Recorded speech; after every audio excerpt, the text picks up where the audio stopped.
So let's walk aft and I'll show you the salon. As you can see, the sole carries through into the salon.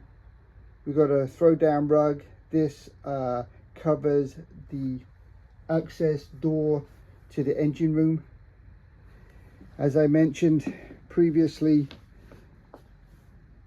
the interior fabrics have been replaced. All the interior fabrics on the seat are in wonderful condition. Footrests, 3 sliding patio salon doors,